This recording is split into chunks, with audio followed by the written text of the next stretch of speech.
Nomor dua, saya ingin membawa Anda dengan sejumlah pertanyaan sangat sederhana. Kalau burung dikurung di dalam sangkar, andaikan dia bisa berpikir dan berangan-angan, maka apa yang dia inginkan? Bebas pasti, bentuknya bebas apa? Terbang. Kenapa burung ingin terbang? Karena dia mengetahui dirinya adalah burung. Kalau dia menyangka dirinya tikus, dia tidak punya keinginan terbang. Oke, ini Anda analogikan ke macam-macam yang lain, dari tingkat yang paling rendah sampai tinggi. Engkau ini bangsa Indonesia sekarang berada di dalam kurungan yang sangat dahsyat. Kurungan dari kebodohan, kurungan dari kejumudan, kurungan dari kemunafikan yang tingkatnya melebihi 10 Abu Jahal. Itu cita-citamu apa? Bebas dari kurungan kan? Tapi bentuknya bebasmu itu apa? Apa? Bahasa Indonesia punya enggak kata terbang seperti burung? Kalau burung pengen terbang lah, engkau ingin apa? Apa coba sebut satu kata? Apa? Ya? Bermanfaat. Itu masih abstrak. Bermanfaat itu melacur ya, bermanfaat untuk laki-laki, menghibur, ya toh. Jadi wanita cantik jalan di Tamrin, di pinggir jalan telanjang, itu ya bermanfaat. Banyak orang yang dari lapar menjadi tidak lapar karena memandang tubuhmu yang indah. Manfaat itu masih abstrak. Jadi maksudku, terbangmu apa? Menjadi diri sendiri. Siapakah dirimu? Ya? Ya? Ya? Ya, siapakah dirimu? Ciptaannya.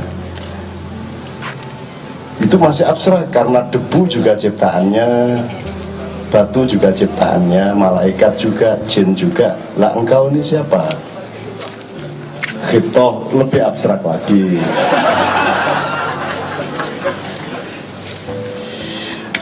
Yang pasti tidak menemukan kan Anda, karena engkau tidak mengerti siapa dirimu. Karena si burung tidak mengerti burungnya. Betul nggak? Iya. Ya. Iya, gimana tadi? Manusia itu apa? Menjadi manusia. Manusia itu apa? Udah ngerti manusia? Udah ngerti? Orang yang apa? Manusia itu apa? Ada definisi budaya, ada definisi kosmologi, ada definisi ginekologi, ada definisi sosial, ada definisi politik, ada definisi hukum, macam-macam lagi. Manusia yang mana yang kamu maksudkan? Enggak ketemu kan?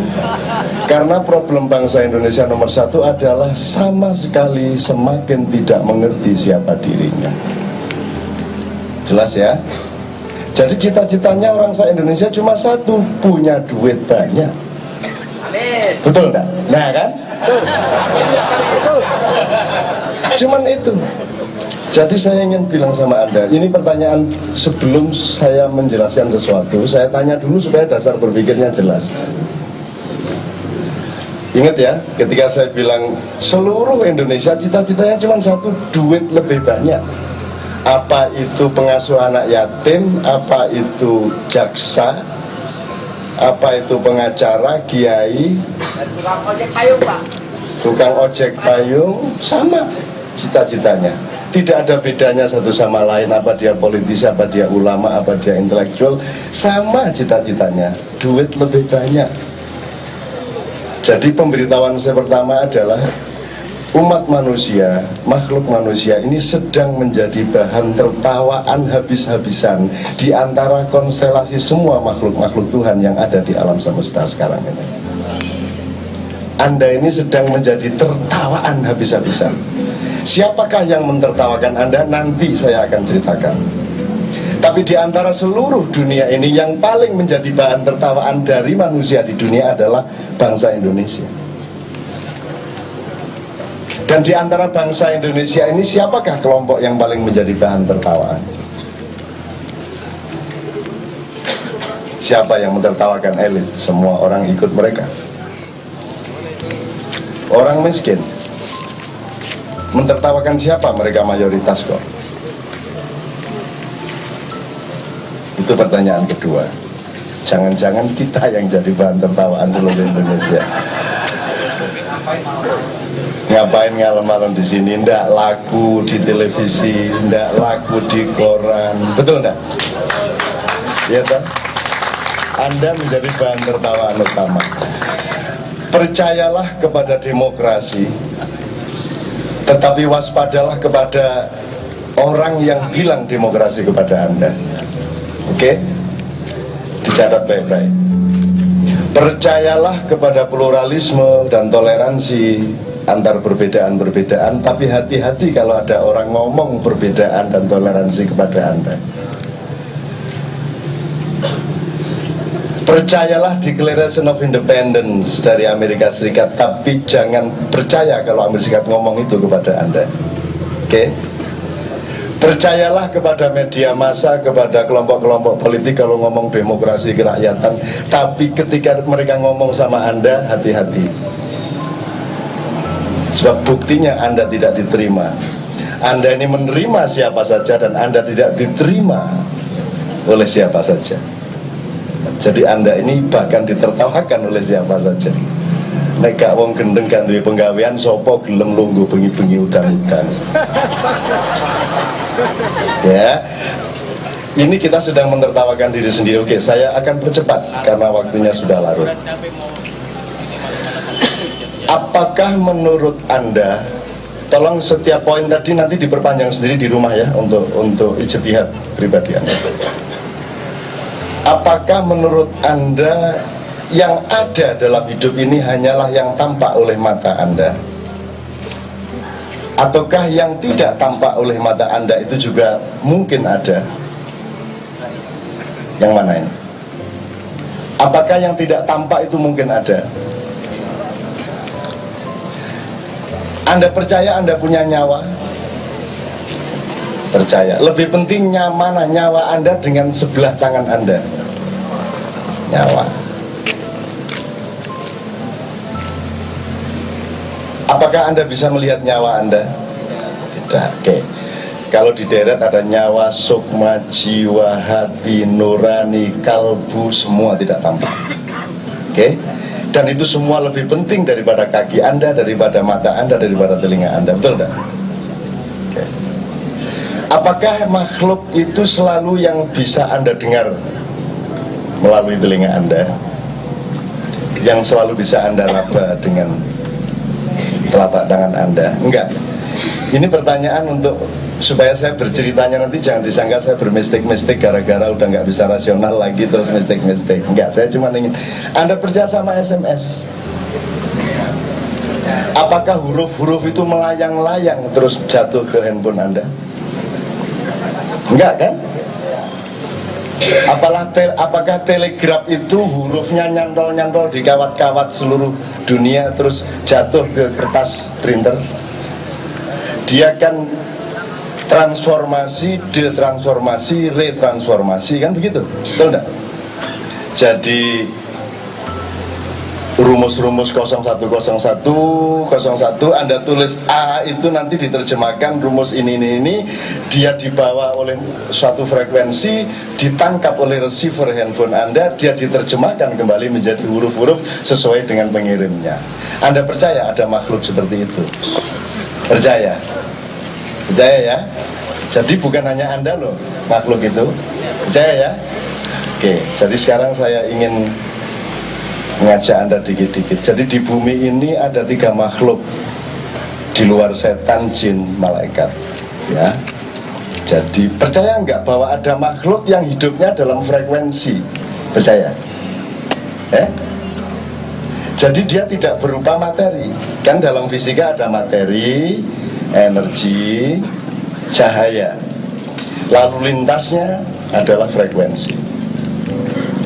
Anda percaya ada makhluk yang hidup dalam frekuensi? Anda percaya ada, yang paling gampang, Anda percaya ada makhluk yang tidak perlu bernafas karena dia pakai insang, maka dia bisa hidup dalam air. Percaya ya? Kalau Anda percaya ada makhluk bisa hidup dalam air, percaya enggak Anda bahwa ada makhluk yang bisa hidup di dalam tanah? Percayalah, sip. Berarti jalan berpikirnya sudah jelas ya. Sekarang saya ingin kasih tahu Anda, di bawah bumi 400 meter ini ada makhluk Allah yang teknologinya 1000 kali lipat lebih canggih daripada teknologi Anda manusia. Satu. Wis pokoknya dicatat aja. Ya. Enggak timbangan kon gendeng delok-delok niku. Satu. Ada lagi makhluk yang satuan waktunya yang hidup di bumi, dan Anda hanya bisa bertemu dengan dia ketika Anda memasuki sebuah frekuensi, dan itu di luar FM maupun AM. Mungkin ada enggak? Mungkinkah ada frekuensi di luar AM FM? Ada. Anda kenal 3 dimensi, mungkin enggak ada dimensi keempat? 5, 6, 7, 8, 9, selaksa dimensi. Percaya? Jadi jangan GR bahwa Anda adalah satu-satunya penghuni bumi. Satu ya, ini untuk nggodain supaya Anda tuh enggak terlalu dijadikan bahan tertawaan oleh makhluk-makhluk lain. Oke?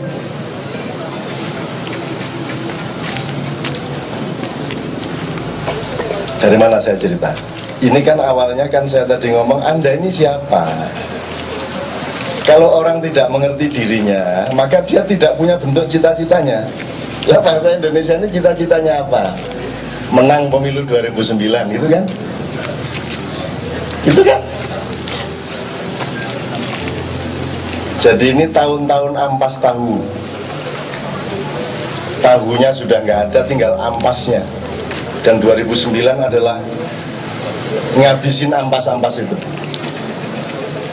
Jadi siapapun calon presiden yang muncul secara formal itu ampas tahu. Oke? Itu sisa-sisa dari makanan di warung yang sudah bangkrut ini. Oke? Ya, ini kunci-kunci semua ya. Nanti diuraikan sendiri di rumah ya. Oke, saya ceritain sekarang dari awal sampai nanti mudah-mudahan Anda mulai curiga kepada dirimu. Aku iki sapa jane? Paling pol saiki sing dibanggakno aku iki turunan Brawijaya. Pol iku wisan. Utawa yang lebih hebat lagi, saya ini Ahlul Bait, Rek. Turunan Rasulullah aku iki. Mulane aku itu ya untuk dikasih makan dan minum. Paling pol di situ. Tak tunjuk satu orang, Mas yang di depan yang tadi. Nama bapak Anda siapa? Bapaknya bapak?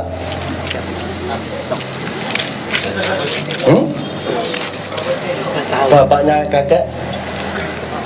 Bapaknya kakek? Nggak tahu. So, begitu sempit sejarah Anda. Kita sini dikit udah nggak tahu. Kemarin di televisi ada features tentang Super Semar, terus ada anak SMA di jalan ditanya, "Dek, tahu Super Semar nggak?" Apa ya?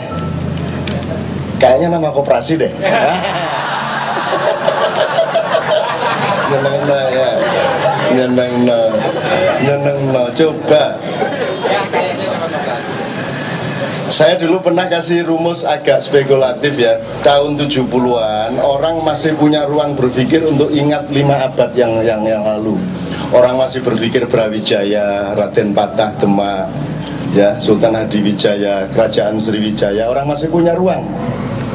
Tahun 70-an, 80-an, aduh kejauhan deh. Kita 50 tahun aja. Ya, jadi mereka masih ingat Angkatan 28, angkatan 45 masih bisa. Tahun 90-an alah kejauhan lah. 5 tahun aja deh. Jadi orang tahun 90-an ingetnya itu 5 tahun yang lalu pol. Nah orang tahun 2000-an 5 hari yang lalu udah lupa. Udah lupa. Sudah lupa ini. Berita 3 hari yang lalu Anda sudah lupa. Karena apa? Karena dirimu dipenuhi oleh ketidakikhlasan, tidak terpenuhinya hak-hak hidupmu yang mendasar. Betul enggak? Dendam di bawah sadar yang terus-menerus. Mending Cina ngerampok bareng sak negara. Kalau di sana ada ribuan produk dari seluruh dunia dibikin di Cina. Ada BMW persis dari Swedia dibikin di Cina dan mereknya ya BMW, cuma dipakai oleh orang Cina. Kalau mereka disalahkan, mereka bilang, pemerintahnya bilang, lah ya rakyat saya kan juga ingin merasakan BMW lah, tidak mungkin rakyat saya beli BMW, maka ada temennya yang bikin supaya bisa merasakan. Semua produk ada. Kalau Anda ada yang pakai N95 Nokia, di sini harganya sekitar 6.500, 6.500.000. Itu Anda bisa beli di Guangzhou, Anda bisa beli di Shenzhen, itu harganya sekitar 1.300.000. Anda tahu handphone Virtu? Itu kalau di sini harganya 105 juta, itu Anda bisa beli di situ 1.300.000. Dan persis bahannya sama, bobotnya, beratnya, onnya sama, fungsinya sama. Dan itu ada ribuan produk lagi. Jadi negaranya melindungi satu, teman-temannya saling mendukung, itu satu, tetangganya juga saling mendukung dan tidak saling mencuri. Itu bedanya di Indonesia. Di Indonesia kalau bikin apa-apa dicuri sama temennya, disalahin temannya, dirampok polisi, dijahatin negara. Jadi orang Indonesia tidak bisa bikin apa-apa. Jadi kita ini untuk menjadi seperti Cina saja, jauhnya bukan main. Padahal konsumen utama handphone di Indonesia, di dunia adalah Indonesia, nomor 2 India. Jadi kita ini bagian beli aja gitu. Karena kita orang kaya kan gitu kan. Terus dikayak-kayak nomboyo apa caranya. Oke ya? Oke.